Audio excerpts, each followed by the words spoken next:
First of all, what is your reaction to what happened on October the 7th? Oh, it was terrible, of course. I mean, we kind of get our news kind of also secondhand because, you know, my wife's family, they live in Gaza. They have cousins and uncles there, and their house also was bombed. We haven't been able to communicate with them for the past 3 days. Communication are lost. So we don't know actually what is the, how are they doing, but, you know, we're used to that. I mean, it's just like, it's very repetitive. We're used to that. We're used to them being bombed every time and moving from one place to the other. You know, it's just like those Palestinians, they're very dramatic. Israel killing us. But they never die. I mean, they always come back. You know, they're very difficult to kill, very difficult people to kill. I know because I'm married to one. I tried many times, couldn't kill her.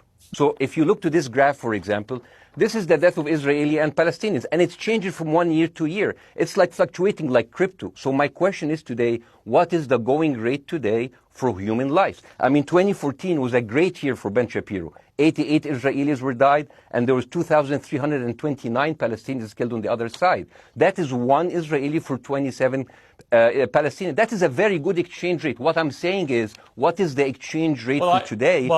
You guys will be happy. That's my question. Well, it's not me, guys. I'm not on either side. No, not you. Like when I say you guys, I say like the people on the other side of that. I know that you don't think like that, Pierce. You're one of the good guys. But let me tell you something. I mean, the reason that I'm using this is that, I mean, I can't remember what happened in 2014, and there was no music festival, but there must be something. I mean, they must do something. It is their fault. It has to be something. I mean, 2018, 300 Palestinians died. Who's counting, you know? So the thing is, what my question is, let's find what is the exchange rate for human life today so we know, expect the future death of Palestinians and we'll be happy to it. If you were Israel, what would you... If I was Israel. If you were Israel and that had happened to you, what would you think would be the appropriate way for the country to respond? I would do exactly like Israel did, kill as many people as possible since the world is letting me do it. I mean, I can do it because I can. You know, but the thing is, you know what? I agree with you, and you know what? I'm going to be even ahead of you because I see the question coming. Do you condemn Hamas for the atrocity? Yes, I condemn Hamas. I condemn Hamas. I condemn Hamas is the source of all evil. They're a reason for everything. And you know what? Let's for a minute imagine a world without Hamas. Right. What will this world look like? Let's give this word a name, and let's name this word the West Bank. Hamas has absolutely no control in the West Bank, and since the beginning of this year, only through August, 37 Palestinian kids were killed. No music festival, no paragliding, no Hamas. Since the occupation of the West Bank, 7,000 Palestinians were killed. No music festival, no paragliding, no Hamas.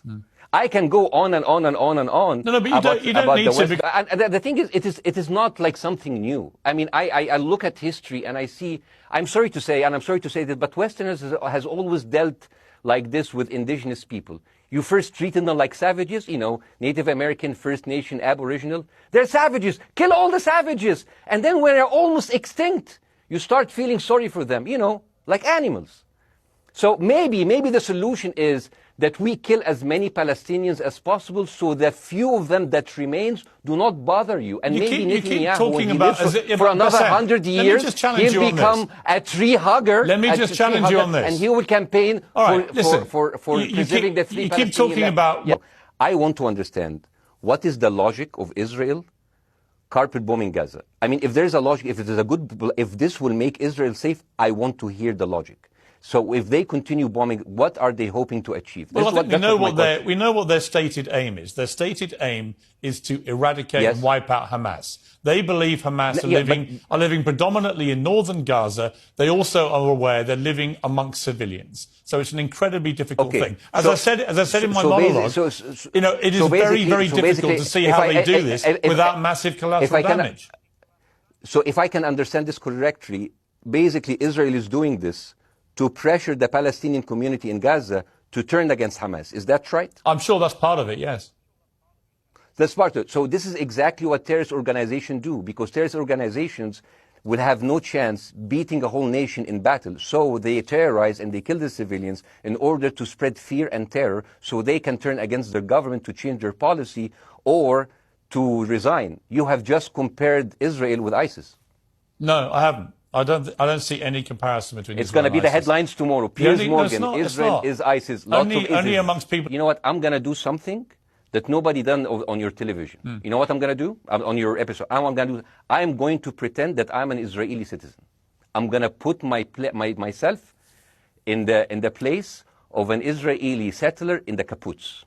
And I want to speak to my Prime Minister, Benjamin Netanyahu. Mr. Benjamin Netanyahu, I have voted for you because you have promised us peace and prosperity and security. On the 7th of October, those son of bitches Hamas, they went into the fence that is regularly heavily guarded. Usually if there's like a dove that comes close to it, it will be shot. Those people went in, and they went for 6 hours before IDF forces was deployed, killing our friends, our families, kidnapping our grandmothers and babies, and went in. I want to ask you, Mr. Prime Minister, after you have fractured the Israeli community and you have fucked our courts, our Supreme Courts, what are you doing with the money being given to you, to the United States? Also, you are carpet bombing Gaza with absolutely no regard to our hostages, our people. I heard a rumor in the kibbutz that you're doing that you let that happen as an excuse to carpet bomb Gaza, so you push them into Sinai. And I didn't believe it. I was like, not my Prime Minister, he can never do that. And then I watched an interview for Danny Ayalon. He was your chief advisor. He was also the Israeli ambassador to the United States. And you know what he said, Mr. Prime Minister? He said that the solution for those Palestinians is to go into a vast land of Sinai and live into tent cities temporarily, temporarily, wink wink, until we build Gaza again, and then we invite you back. يعني عبط احنا بقى. يعني فاهمني؟ We've seen this movie before. So يعني, and when I saw this, I couldn't explain to my fellows in the kibbutz, how come our Israeli government is trading human lives for another piece of land?